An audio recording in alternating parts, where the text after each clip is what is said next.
Welcome back to ABC General Hospital channel. Today, we'll unravel the twists and turns gripping Port Charles as secrets are exposed, alliances are tested, and emotions run high. There's no shortage of drama this week, and we're here to break it all down for you. Let's dive in. Port Charles faces tremors, Laura and Jen Sidwell's showdown. We begin in the heart of the tension, Laura Cullen's office, where the stakes are rising higher than ever. Laura's meeting with Jen Sidwell has been brewing with anticipation, and the moment finally arrives. Sidwell, a polarizing figure with a reputation that precedes him, exudes confidence as he faces Laura's steely resolve. The scene takes an unexpected turn when Anna Devane strides into the room, her presence amplifying the pressure. Laura, unwavering in her stance, tells Sidwell in no uncertain terms that his presence in Port Charles is neither wanted nor welcome. Sidwell, however, thrives on opposition, smirking as he declares his intent to prove the naysayers wrong. Anna's calculated gaze never leaves Sidwell, her sharp instincts sensing that his motives run deeper than anyone suspects. Sidwell's cryptic comments about his plans for Port Charles leave viewers questioning whether he's a misunderstood entrepreneur or a wolf in sheep's clothing. The clash in Laura's office sets the stage for a larger power struggle, one that promises to ripple through every corner of the town. Could Sidwell be connected to the darker underbelly of Port Charles, or is he simply a man with an agenda no one understands? Carly's romantic surprise in Germany. Meanwhile, thousands of miles away, Carly Spencer is navigating an entirely different emotional storm. While focusing on getting Michael Corinthos settled into a cutting-edge clinic in Germany, Carly finds herself blindsided by Jack Brennan's surprise arrival. Brennan's appearance is as unexpected as it is significant, marking a pivotal moment in Carly's journey. The weight of Michael's condition has left Carly emotionally vulnerable, and Brennan's support couldn't have come at a better time. As Carly grapples with her fears for Michael's future, Brennan provides a sense of stability and calm. The chemistry between them is undeniable, sparking speculation about whether Carly is ready to open her heart again.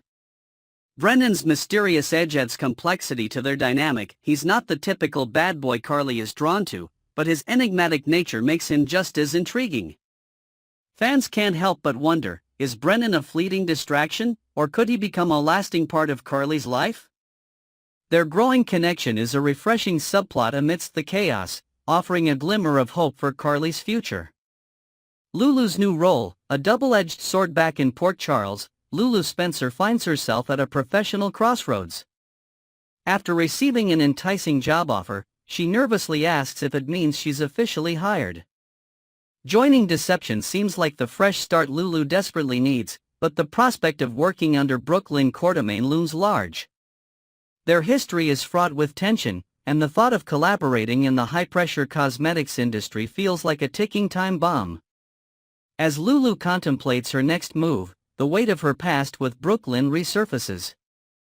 Can they put their differences aside for the sake of the company, or will their personal grudges spill into the workplace? The stakes are high for Deception, which has recently faced a series of setbacks. Lulu's expertise could be the key to turning things around, but the drama brewing behind the scenes threatens to overshadow their professional goals. Fans are left on edge, wondering whether Lulu's decision will lead to triumph or disaster. Cody Bell's downward spiral. Elsewhere, Cody Bell is forced to confront the consequences of his reckless actions. Fresh out of jail, Cody is met with a scathing lecture from Tracy Quartermain, who wastes no time pointing out his flaws. Her tough love is a wake-up call Cody desperately needs, but whether he'll take her words to heart remains uncertain. Tracy's concern for Cody reveals a softer side to her otherwise sharp demeanor, adding depth to her character. Cody's struggles are a poignant reminder of the challenges many characters face in Port Charles. His journey is marked by poor decisions and moments of self-doubt, leaving viewers questioning whether he'll find redemption. Will Cody rise above his mistakes and prove his worth, or is he destined to repeat the same patterns? Tracy's intervention feels like a turning point, but the road to recovery is never easy. Willow struggles and Nina's support. Meanwhile, Willow Corinthos is grappling with her own set of challenges. Having agreed to move back into the gatehouse with her children, Willow begins to question whether she made the right choice. Drew Quartermain's disapproval looms over her, adding to her inner turmoil. In a rare moment of vulnerability, Willow confides in Nina Reeves, who offers a heartfelt pep talk. Nina reassures Willow that she did what any good mother would do, prioritizing her children's well-being above all else. However, Tracy Quartermain's looming presence casts a shadow over Willow's decision. Tracy makes it clear that any attempts to defy her will be met with consequences, further complicating an already tense situation. The dynamic between these characters adds layers of intrigue, leaving fans eager to see how the story unfolds. Drew's frustration with Curtis. Drew Quartermain's attempts to mend fences with Curtis Ashford hit a roadblock when Curtis dismisses his proposal outright. The rejection stings, highlighting the growing divide between the two men. Drew's frustration is palpable, as he struggles to find common ground with those around him. This storyline explores themes of redemption and resilience, resonating deeply with viewers who have faced similar struggles in their own lives. Trina and Jocelyn's mission. Trina Robinson's visit to General Hospital takes an unexpected turn when she encounters Jocelyn Jacks. Jocelyn, driven by her determination to bring down Cyrus Renault, reveals that her hospital visit is tied to her ongoing investigation. The tension between these two characters is electric, as Trina questions Jocelyn's motives and methods. Their conversation is interrupted by a visit to Kai Taylor's room, where devastating news awaits. Kai's MRI results confirm his worst fears, forcing him to confront the reality that his football career may be over. Trina's presence offers a glimmer of hope, but the weight of Kai's situation is undeniable. This storyline adds emotional depth, exploring themes of resilience and the power of support during life's most challenging moments. Port Charles at a crossroads. As the episode draws to a close, the residents of Port Charles find themselves at a crossroads. From Carly's budding romance with Brennan to Sunny's ongoing health struggles, each character faces their own unique challenges. The interconnected storylines create a rich tapestry of drama, leaving viewers eager for what's to come. Will Sunny finally prioritize his health? Can Cody find redemption? And what secrets will be uncovered in Laura's battle with Jen Sidwell? Next, we will dive into the explosive events shaking up Port Charles, where bar brawls, mysterious alliances, and emotional confrontations are setting the stage for some serious drama. Let's unpack everything that happened in this action-packed episode. Mac's intervention with Cody, a second chance or a final straw? We end our story where the heart of the matter lies, Cody Bell's downward spiral, which continues to alarm those around him. Seated in the dimly lit PCPD lockup, Cody appears resigned to his fate. His defiant attitude is palpable as he tells Molly Lansing Davis to throw the book at him, insisting that nothing matters anymore. However, the entrance of Mac Scorpio adds a spark of tension to the scene. Mac, who has always viewed Cody as a complicated soul in need of guidance, takes a compassionate yet firm approach. Who says it doesn't matter? Mac's voice is calm but carries the weight of his concern.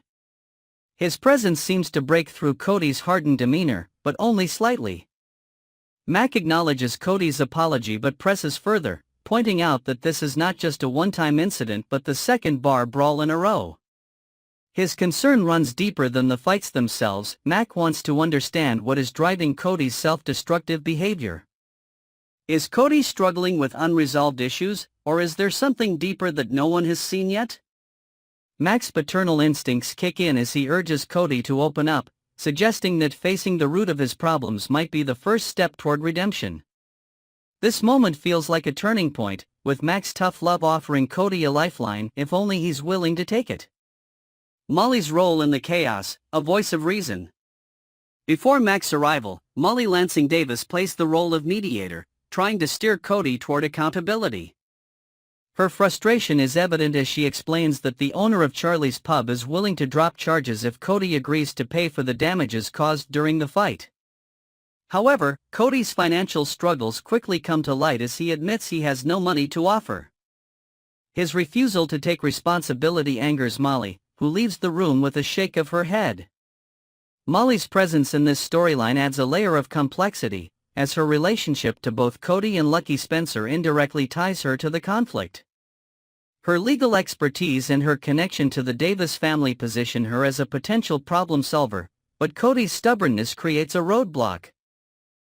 Molly's growing exasperation hints at deeper tensions within her own life. Could her involvement with this situation spill over into her personal relationships?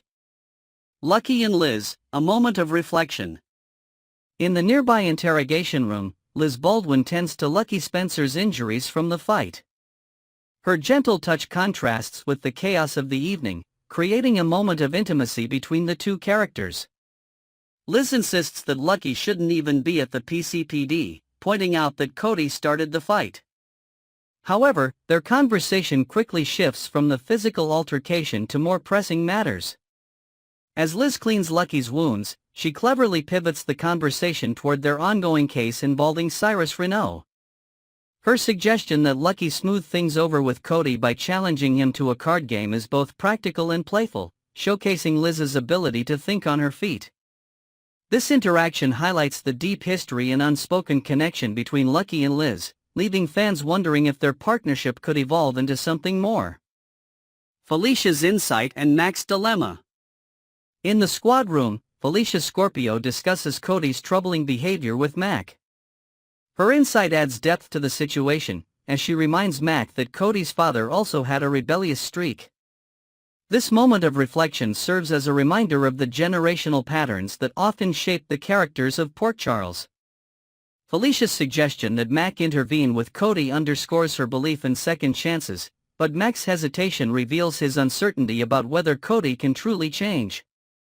Their conversation also delves into Mac's own experiences with fatherhood and mentorship, adding layers of complexity to his character.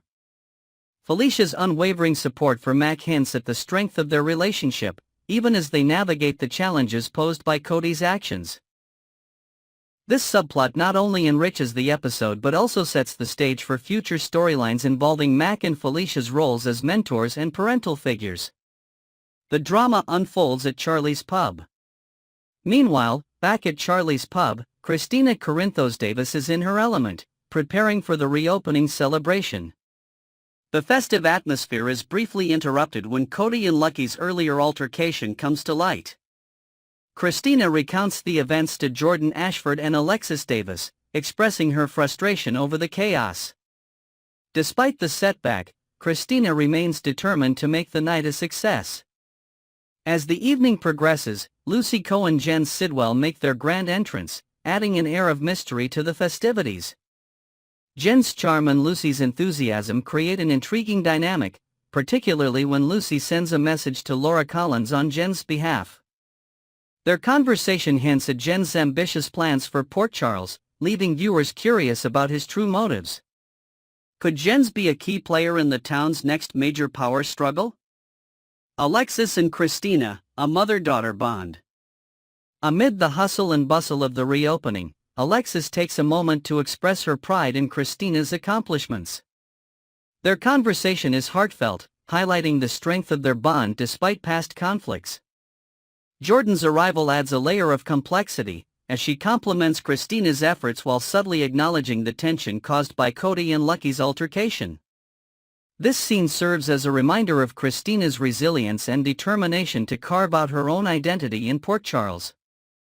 Her ability to navigate the challenges of running a business while maintaining her relationships with her family and friends is a testament to her growth as a character. However, the lingering tension from the earlier fight hints at potential conflicts on the horizon. The intrigue deepens. As the episode draws to a close, the interconnected storylines leave viewers with more questions than answers. Will Cody accept Mac's offer of guidance and find a path to redemption? Can Lucky and Liz uncover the truth about Cyrus Renaud's schemes? And what role will Jen Sidwell play in the unfolding drama of Port Charles? The layers of tension, intrigue, and emotion woven throughout the episode create a rich tapestry of storytelling, leaving fans eagerly anticipating the next chapter. With so many moving pieces, the stage is set for explosive developments that will keep viewers on the edge of their seats. The story reaches an emotional crescendo as Ava Jerome stands in an empty, decrepit apartment with Rick Lansing, her lawyer and confidant, for now. The dingy, brick-walled space represents far more than a potential home. It symbolizes Ava's dwindling options in her fight for custody of her daughter, Avery Corinthos. Rick is firm, almost exasperated, as he explains that appearances matter in court. Even the small, poorly lit apartment is better than the perception of instability that a motel room would create. But for Ava, the mere suggestion feels like a slap in the face. "You don't understand, Rick," Ava snaps, her voice trembling with frustration. "This isn't just about where I live, it's about what this says about me as a mother." Rick, his patience thinning, reminds her that Sonny Corinthos, Avery's father, has the resources to drag this battle out for years. He points out the harsh reality: Sonny can keep Ava tied up in court until Avery is grown. "This is the best shot you've got right now," Rick adds, his tone softening as he tries to convey the gravity of the situation. As Ava lashes out, questioning Rick's loyalty and accusing him of prioritizing money over justice, a vulnerable side of her emerges. "Laura's backing out as my witness," she admits, her voice barely above a whisper. The weight of fighting not only Sonny but the perception of the entire world seems unbearable. Rick, surprisingly tender, assures her he's on her side. In that moment, their heated exchange turns into something more intimate, leading to a passionate kiss that blurs the lines between professionalism and personal connection. Laura's dilemma, caught between loyalties. Before meeting Rick, Ava sought out Laura Collins in a desperate bid for support. Sitting in Laura's office, Ava made her case for why Laura's testimony could sway the upcoming custody battle in her favor. But Laura, ever the diplomat, expressed her regret. With both Lulu and Lucky Spencer back in town, two individuals who share a complicated fondness for Sonny, Laura found herself in a difficult position. "I can't testify, Ava," Laura said, her tone filled with genuine regret. "This is a conflict of interest, and I need to stay neutral." Ava's disappointment was palpable as she rose to leave. Laura's decision not only dealt a blow to Ava's legal strategy but also deepened her sense of isolation. How could she fight Sonny when even her supposed allies were stepping away? Jordan's warning, the shadow of Jen Sidwell. Not long after Ava's departure, Jordan Ashford arrived at Laura's office with urgent news. "We've got a new resident in Port Charles," Jordan began, her tone grave. Jen Sidwell. The name alone was enough to send a chill through the room. Laura stiffened, her mind racing with memories of Sidwell's role in holding Lucky and Isaiah hostage. "He must think we don't have anything on him," Laura speculated. The fact that Sidwell was openly using his real name suggested a level of arrogance, or perhaps confidence, that unnerved both women. Jordan's report not only introduced a new layer of tension but also set the stage for what could be a dangerous new chapter in Port Charles. Would Sidwell's presence bring chaos, or was there an even more sinister agenda at play? Felicia's revelations. Cyrus' shadow looms large. Back at the PCPD squad room, Felicia Scorpio shared a pivotal piece of information with Lucky Spencer and Liz Baldwin. Reflecting on a conversation she had with Jocelyn Jacks, Felicia recounted the details of the day Dex Heller was stabbed. If Cyrus Renault was behind Dex's attack, Lucky speculated, then this might just be the tip of the iceberg. Felicia's observations added fuel to their investigation. She revealed that while Cyrus had been a frequent visitor to the hospital, he had recently been banned for reasons unknown. The patients adored him, Felicia admitted, but something changed, and now he's persona non grata. This revelation prompted Liz and Lucky to dig deeper. Why was Cyrus so interested in visiting patients without families? Was he targeting vulnerable individuals for some nefarious purpose? Felicia's insights raised more questions than answers, pushing the trio closer to uncovering the truth. Cody's reckoning, a night in the drunk tank. Meanwhile, in the depths of the PCPD, Cody Bell faced the consequences of his actions. Despite Molly Lansing Davis' offer to secure his release by morning, Cody remained defiant. "Let me stay here," he muttered. It doesn't matter anymore. Molly, clearly frustrated, left the cell block with a warning, "This is your second strike, Cody. Don't let there be a third." As Felicia crossed paths with Molly, she expressed concern over Cody's behavior. "This reminds me of what my mom went through with Christina," Molly confided. "There's always a next time with people like Cody." Felicia, ever the optimist, hoped this wouldn't be the case. But Cody's self-destructive streak left little room for hope. Maxie and Spinelli, unfinished business. Elsewhere in the PCPD, Maxie Jones confronted Damian Spinelli about his ongoing tension with Cody. The two men had clashed earlier in the evening, with Spinelli accusing Cody of extortion. "He's been pressuring me for money," Spinelli admitted, his frustration evident. Maxie, ever the fixer, vowed to intervene. "Cody's in trouble, Spinelli. He needs help, not judgment." Her determination to save Cody hinted at a deeper connection between the two, leaving viewers wondering if Maxie's involvement would bring redemption or further complications.